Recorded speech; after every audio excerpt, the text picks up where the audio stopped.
All right, guys, thank you so much. I know it's a session right before lunch. तो किसी को उबासी आ रही हो तो बाहर जाके ठीक है.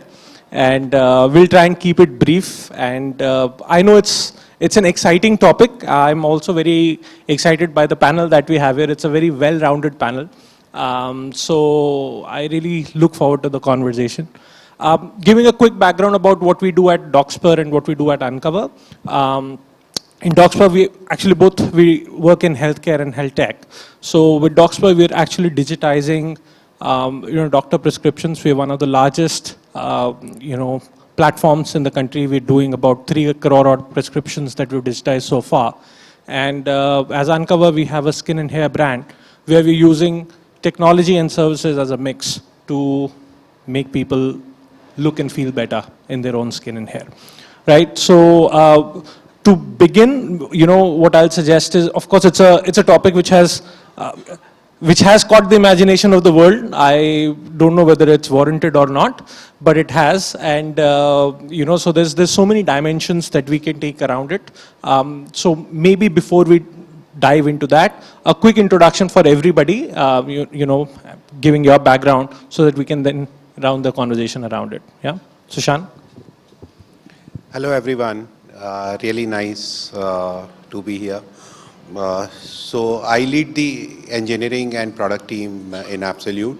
So we are a bioscience and agri-tech venture, and we do a lot of researches with the brand name of Zenesis. And whatever research we do in Zenesis, we pass on to our subsidiaries.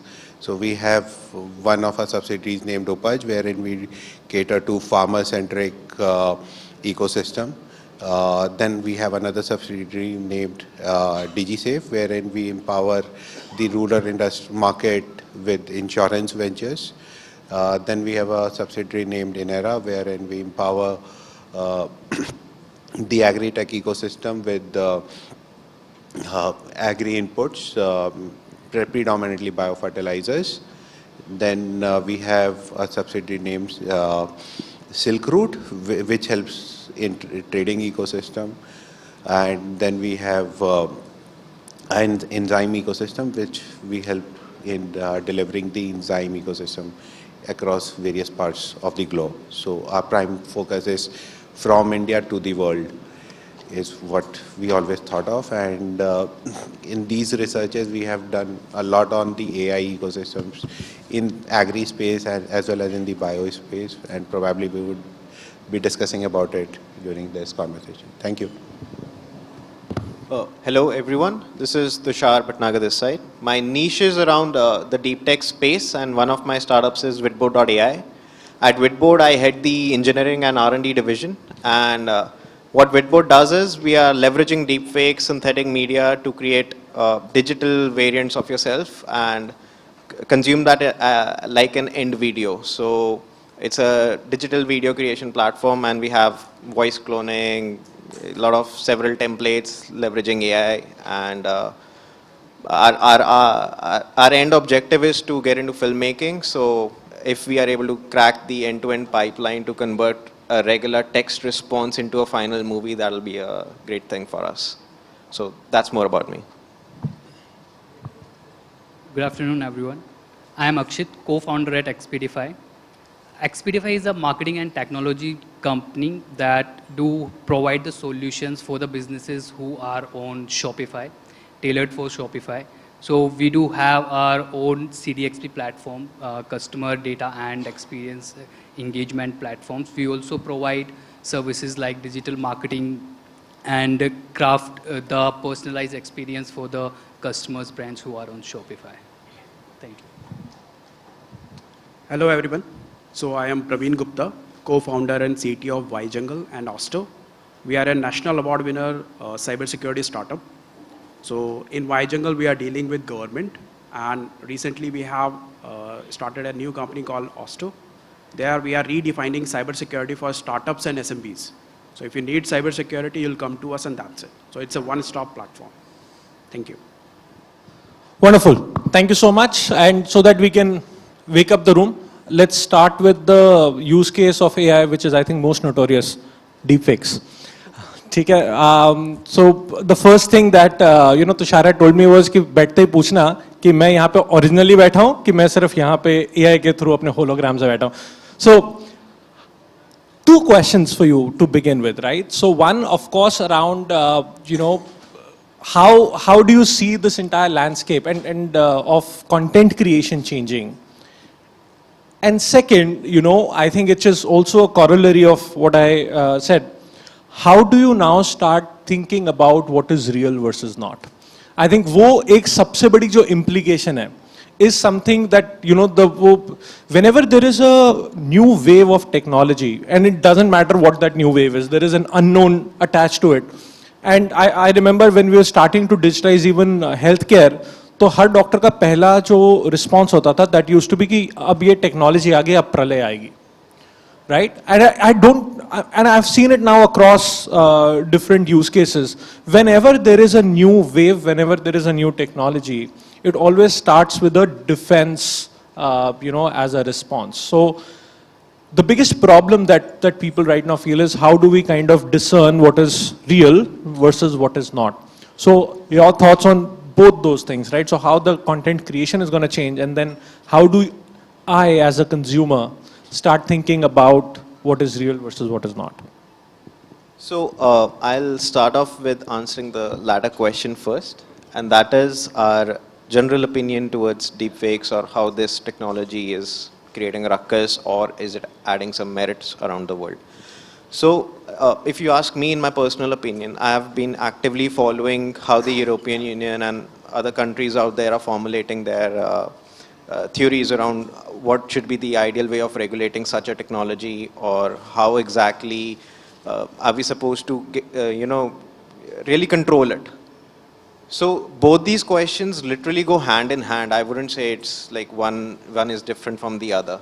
The question, first thing is, we need to really get it into our mainstream, or maybe start educating ourselves from this very point. Like, Europeans are good in that aspect that they've already started speculating what all things could go wrong, luckily, this time onwards. Right, I'm glad they've thought about it and have started already introducing draft policies for the same.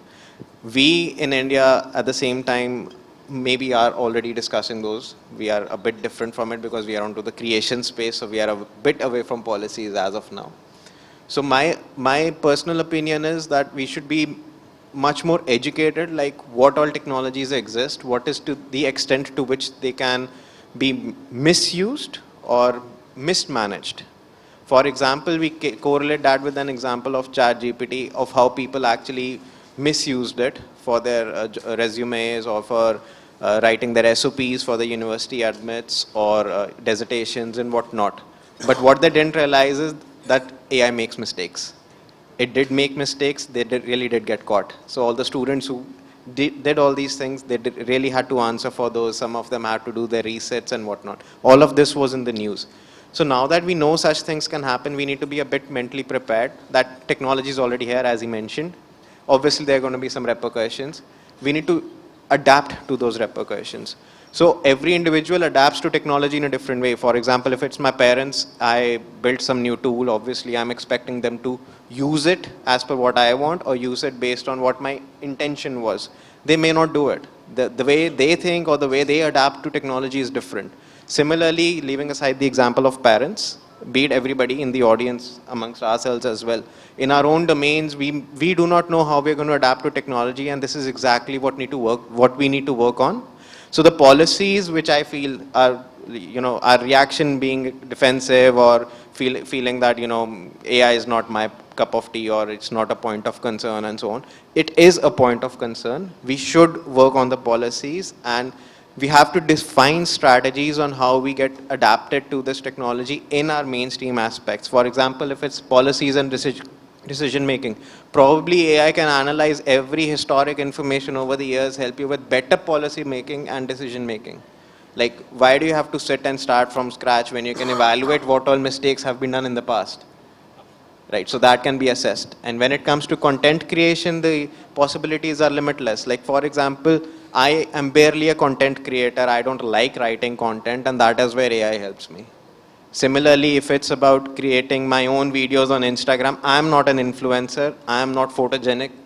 I do not like standing in front of a camera and doing all those weird, angles and effects and so on and so forth. But what if AI can do that for me? I'll prefer doing that. I don't mind doing that. So with every cons comes pros, and this is one of the biggest pros. And this is what we did at one of my ventures with Board, that is to try to get this technology into the mainstream. We started with a layman product. Even if you compare our product with different companies, you will actually realize that we are teaching you on how to adapt with deepfakes and virtual avatar technology. Like you can see our tool evolving over time or with different pricing features and so on. You see different aspects of the avatar, being real or not. So that is how you will educate yourself as well, at the same time get accustomed to technology. That's an example, not advertising. But similarly, you can actually go and visit different tools as well, and everybody is almost trying to do the same thing, trying to educate you. So it's best you do that. Wonderful. You spoke about repercussions. One of the other repercussions which has been most talked about is job loss, because a lot of these, especially I would say, around, I would say repetitive tasks, right? We are seeing it across driving, we are seeing it across customer support, etc. Right? So Akshit, I want to quickly come to you and talk about, while on one side, how do you, use, basic responses har koi kar lega. How do you use context to actually personalize experience, for use cases like customer experience, etc., which you work in? And secondly, what are the imperatives for you to get there, whether it's data quality or whatever it is? Yeah? Yeah, so when it comes to the personalizations, I think AI has been a game changer in this particular area. I mean, and we are seeing the examples from the decades like Netflix, Amazon, Spotify, and others. For the startups, I think it is all about that if you do have the right customers' data at place, then you will be able to utilize it, because now the most of the MarTech companies started utilizing and providing the tools at the lower cost. So if, let's say, you are able to capture the customer demographic data, their behavior, their intention, that AI can help you to unlock the patterns of the customers, and that insight would help you to do a personalized customer experience for the same. As well as when it comes to the data, so I think data is the core of the AI models, and there is a simple framework for the AI models, the garbage in, garbage out. If you do have inconsistent data, if you do have inaccurate or messy data, then the result would be inaccurate, as well as it will lead to the inconsistent results, and it wouldn't give you the benefits or the result that you need. So I think the data quality needs to be maintained to get the best outcomes. And I mean, if I'll just give you an example, recently I think I was scrolling around LinkedIn, and there was a post about Zapto, that there's one recommendations for women happened for the eye pill medicines. So that's kind of the data quality and the feedback and the control of that you will need to maintain. Guardrails, basically. The guardrails you will need to maintain to give it the best use. Understood. And I think this is very, important point that you made, which is Netflix has been doing it for ages. Amazon has been doing it for ages. तो ये इतना हवा अभी क्यों बना है? And I think that why now is also a very important question. In my mind, the biggest two reasons on why now is A, with the advent of the latest LLMs, which is large language models like, OpenAI, etc. One, it's become far more natural for an average individual to consume, and thereby this entire wave. The second is the cost at which it is available today, whether it's any of these models. And in fact, OpenAI started with ChatGPT and as free model. Some part of it is still free, but even the, you will today get models which are 1/3, 1/4 the price of what even ChatGPT is charging. I think with these two is dominantly why I believe, a lot of these conversations have happened over the last couple of years. So, Sushan, let me get you in on this at this point, right? So one, how do you keep up? How do you make sure that you're always A, ahead of the curve, B, in sync with the business, and C, and most importantly, with you working in the agricultural space, how do you make it relevant and reach the last guy? Sorry, too many questions for you. No issues. So, number one, in order to keep the pace, I always prefer that we all should read. So even when all these AI models or stuff like those have emerged, and many a time most of our us or engineers or maybe developers often prefer to Google anything. So it's better we do a thorough study. But I'll tell you, वो practical नहीं है. Let's do a quick poll. How many of you have actually used ChatGPT? Phone पे किसके ChatGPT के app है अभी in the audience? 1, 2, 3. Maybe about 30%, right? And this is the audience which is actually sitting here listening to यार AI में क्या नया है. When you increase that use case, what you will see is यार पता, और पीछे से शायद बहुत लोग यूज कर रहे होंगे. इसमें से iPhone वाले कितने हैं? Apple has just launched Apple Intelligence, which is repackaging of something that they've been doing for the last 10 years. कुछ नया नहीं है उसके अंदर, right? So if you're using an iPhone, then you've already been using. If you're using Android also, by the way, it's the same story. So I think a lot of it we're doing subconsciously. So वो पढ़ाई लिखाई ना हम लोगों के लिए, ठीक है? So हम लोग अपना पढ़ लिख के करेंगे, but I think that expectation for the broader mass may be a bit far-fetched. I agree. So what happens is, so if you are implementing any AI ecosystem, the best way to actually look at it is to think about it holistically. So the moment you start reading stuffs on it, you start taking a macro approach, number one. Number second, you have to think from your consumer point of view or a customer point of view. So what is the real use of an AI for me? And probably if you can raise your hands and say, have you implemented any real use case from an AI ecosystem? Any one of you? So probably one. And the biggest reason behind it is most of us has actually not read. I agree with you. So that's a biggest mistake which we are already doing. We have to actually go and read books. That will give us a real macro concept that why to use AI, when to use AI, how to use AI, where to use AI. So that's a bigger approach and a bigger picture which we need to take into consideration. So let me give you my example of journey. So when I started thinking about farmers and when we tried to build a product around farmers, we thought that we never considered AI to be an ecosystem and never thought that we will actually implement AI in order to cater to our customer farmers. Then when we went to ground and when we realized that, okay, I have to provide a lot of insights to a farmer as what is growing in his land. And when we thought about the scalability metrics, then we realized that from scalability metrics, it is not at all feasible for us that we can go to maybe 10 crore farmers or their lands and give them advisory around it.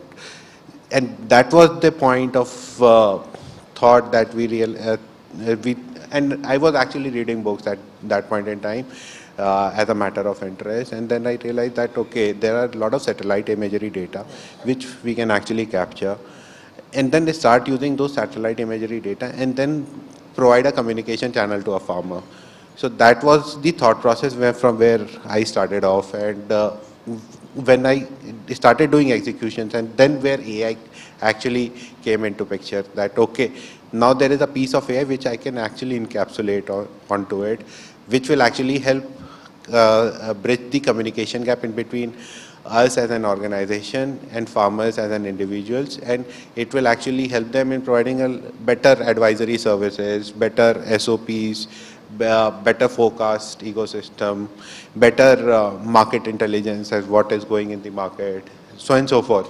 And that has brought in a lot of value in the ecosystem. In fact, we have even done patents around it, and I already have a patent, and one of the patents in my name. So that's what I'm talking about.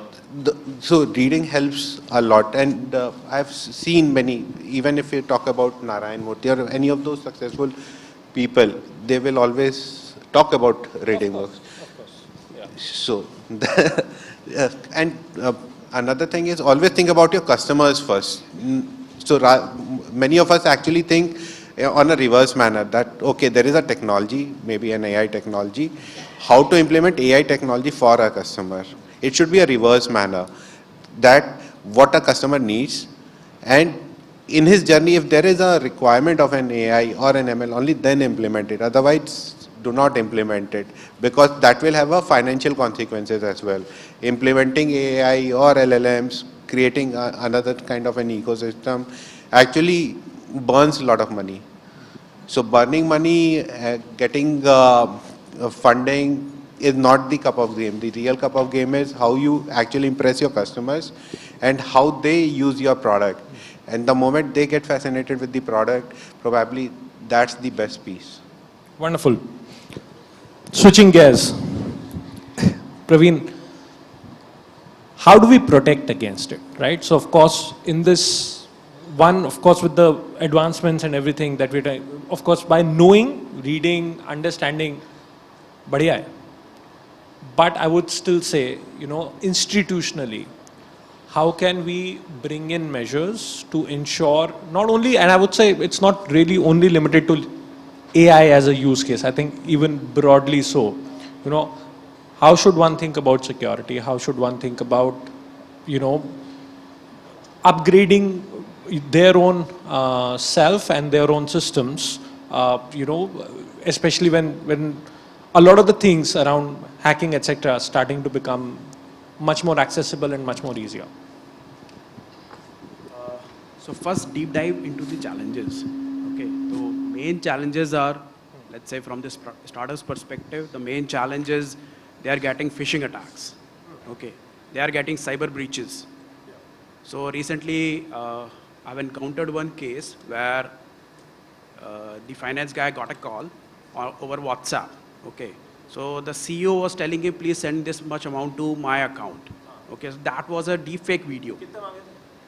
Around, I think, 50K.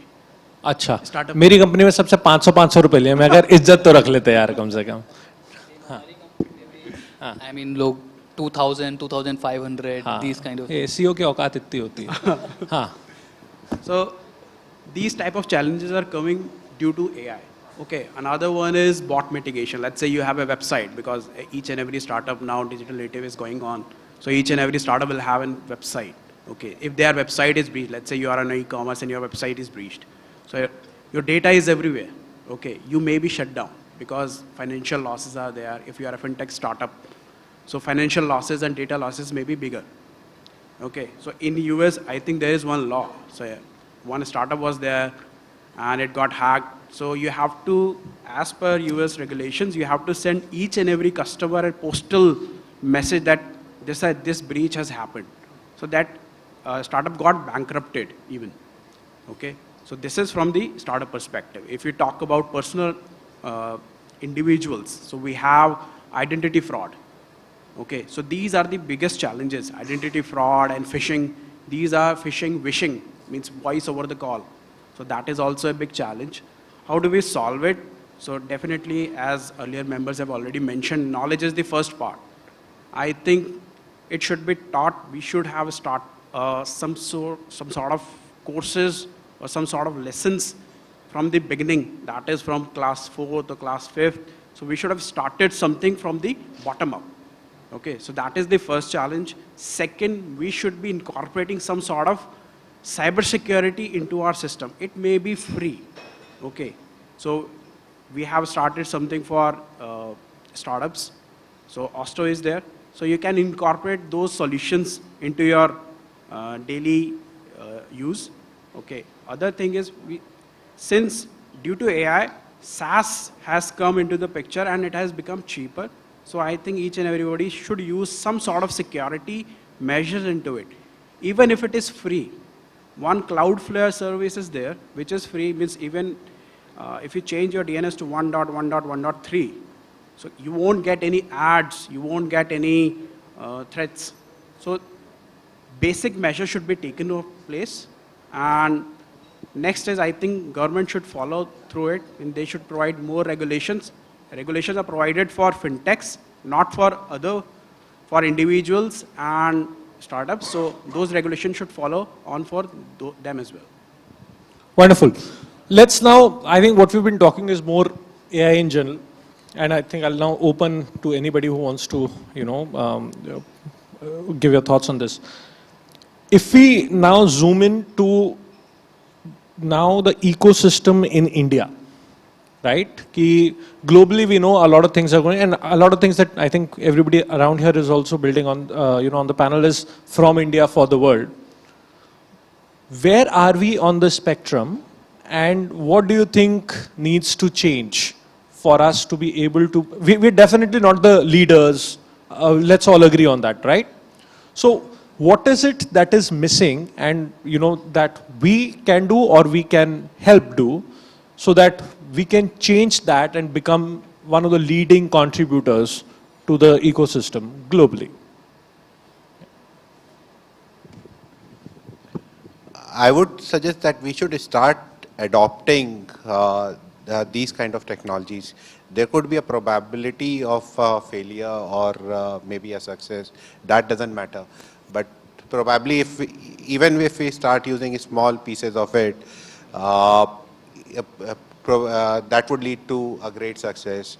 A real example with us lies is mobile phones. When mobile phones was launched in India, the pricing was quite aggressive in nature. And slowly and steadily, it came down, and we started using it. And probably the adoption, be it a success or a failure, whether it is secured, unsecured, because security concepts or thought process comes only after the adoption. So adoption is what I would suggest should be kicked off by us as an individuals, by us as an organizations, and that will bring a lot of change in this, and will lead us to a great success.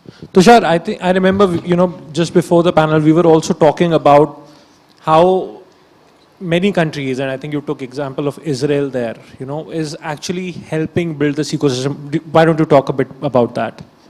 So I'll just quote another example. That is, we've come across a company called R1 that's based out of Israel, like a startup out of Israel.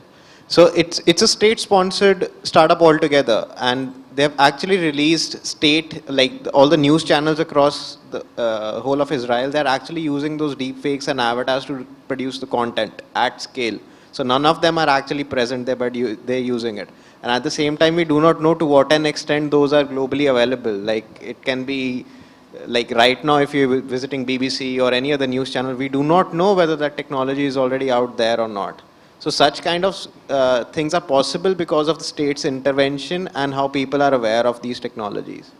But now coming back to the generic question which these guys had discussed earlier. So my only opinion is that India is already on the, everybody knows that India has launched startups, and we have one good example. He's here. So he has a decent example, and he's a good example of people who've launched startups in India have been successful. So my only crux is that, what I can see from the current audience is that people are here for the AI aspect of startups. My only thing is India has been famous for being the service sector of the world. Let's stick to that. There's no harm doing that. You don't need to be pioneers just to prove a point. You can actually prove a point by teaching them on how AI can be adopted into basic products. Because it's really hard for them to come and, really conceive a product out there, so we can actually teach them. So that's where India stands out and always has done that. And that is where I'll side with our Honorable Ryan Murthy and folks from TCS and Tech Mahindra and others. They have taken that initiative great, but again, You do not need to compete on creating frontier models or trying to outcompete them that India is supreme and we can do everything. You don't need to do that. What are you trying to prove? All you can do is create more value for a vast majority of world's populace just by building decent products and providing decent services. देखो तुमने हम सबकी funding आधी करवा दी अभी अभी, ठीक है? ऐसा है, वादा फिर भी होना चाहिए. No, I think I will tell you there's nothing wrong. I don't diss on that at all. But I still feel that if you don't go in with an innovation mindset, you know, it will become increasingly tough to break those barriers, and because at some point our problems will be unique. See, what I do is I second your thought.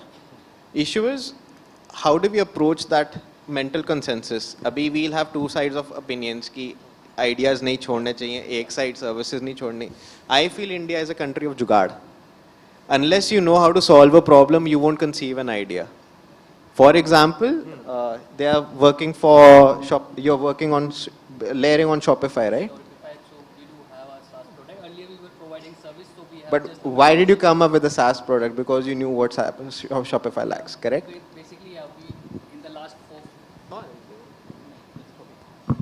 in the last 4-5 years, we have seen that, yes, this is something that is trending, even though 80-70% of our customer was on Shopify.